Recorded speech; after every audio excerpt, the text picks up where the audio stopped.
ગુજરાતમાં આવનારા 5 દિવસ વરસાદની હવામાન વિભાગે આગાહી કરી છે। આગામી 3 દિવસ ભારેથી અતિ ભારે વરસાદ થઈ શકે।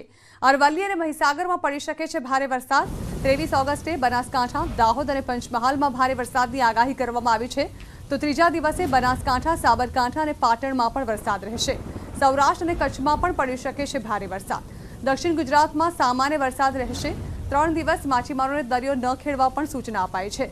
અમદાવાદ અને ગાંધીનગરમાં પણ કેટલાક વિસ્તારોમાં ભારે વરસાદ પડી શકે। લો પ્રેશર સિસ્ટમ બની હોવાને કારણે વરસાદના જોરમાં વધારો થયો છે। જો કે 3 દિવસ બાદ વરસાદનું જોર ઘટશે। गुजरात में अगले 5 दिन में बारिश रहेगा, लेकिन अगले 3 दिन में भारी बारिश होने का संभावना है। मोस्टली जो बारिश रहेगा गुजरात रीजन में भारी से अति भारी हो सकता है।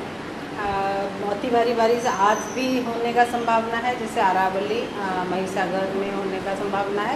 और भारी बारिश रहेगा बनासकांठा, साबरकांठा, दाहोद, महीसागर, पंचमहल में भी भारी बारिश होने का संभावना है। तो सरदार सरोवर नर्मदा ડેમની સપાટીમાં થઈ રહ્યો છે વધારો। નર્મદા ડેમની સપાટી 136 મીટરે પહોંચી છે। 23 દરવાજા 2.15 મીટર ખોલવામાં આવ્યા છે। નદીમાં કુલ 3,50,000 ક્યુસેક પાણી છોડાયું છે। ઓમકારેશ્વર, ઇન્દિરા સાગર ડેમમાંથી પાણી છોડાતા આવક વધી છે। રિવરબેડ પાવર હાઉસમાંથી 6 યુનિટનું સંચાલન કરીને 45,000 ક્યુસેક પાણી નદીમાં છોડાશે। આમ નદીમાં કુલ 3,95,000 ક્યુસેક પાણી છોડવામાં આવશે।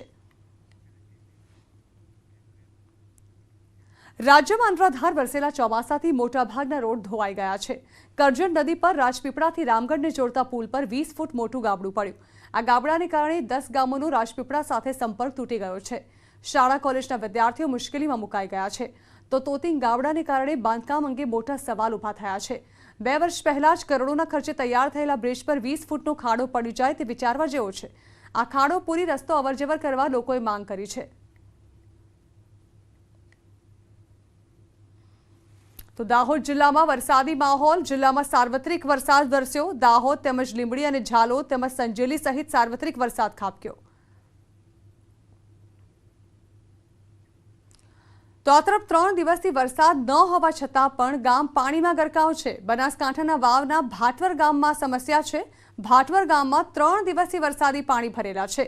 ભાટવર ગામના ઘરોમાં ઘૂંટણસમા પાણી ભરાયેલા છે।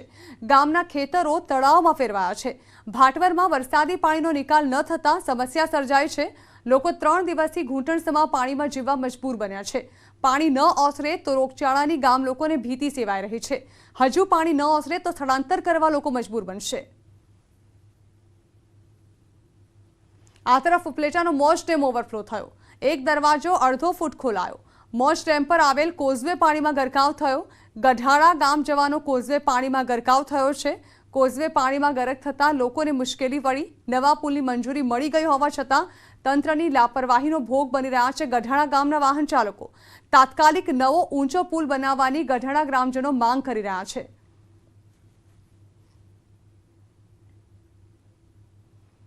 તો અરવલ્લીના શામળાજીના અણસોલ ગામે બ્રિજ ન હોવાને કારણે સ્થાનિકો મુશ્કેલીમાં મુકાયા। મેશ્વો નદીના પાણી આવતા ચોમાસામાં મુશ્કેલીનો સામનો કરવો પડી રહ્યો છે। અણસોલ ગામે સ્મશાને જવા રસ્તાના અભાવે નનામી નદીમાં લઈ જવા લોકો મજબૂર બન્યા છે। તો મરણ બાદ અંતિમ વિધિ માટે પણ નનામી નદીમાં પાણીમાં લઈ જવા લોકો મજબૂર બન્યા। વિકાસની વાતો વચ્ચે વરવી વાસ્તવિકતા સામે આવી, જ્યાં તંત્ર દ્વારા કાયમી ધોરણે સમસ્યાનો નિકાલ લાવવા લોકો માંગ કરી રહ્યા છે।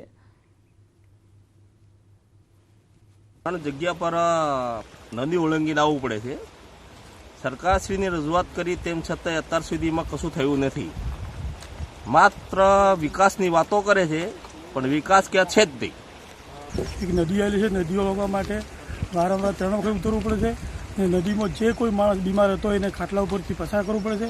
અને શાળાએ પણ આ બાજુ રોડના સાઈડમાં આ બાજુ આવેલી છે, અને શાળામાં જવા માટે છોકરાને પણ ઉતારવા પડે છે। નદીમાં ખભે મૂકીને ઉતારવા પડે છે। અને પુલ બને એવી અમારી પુલ બને એવી અમારી માંગ છે।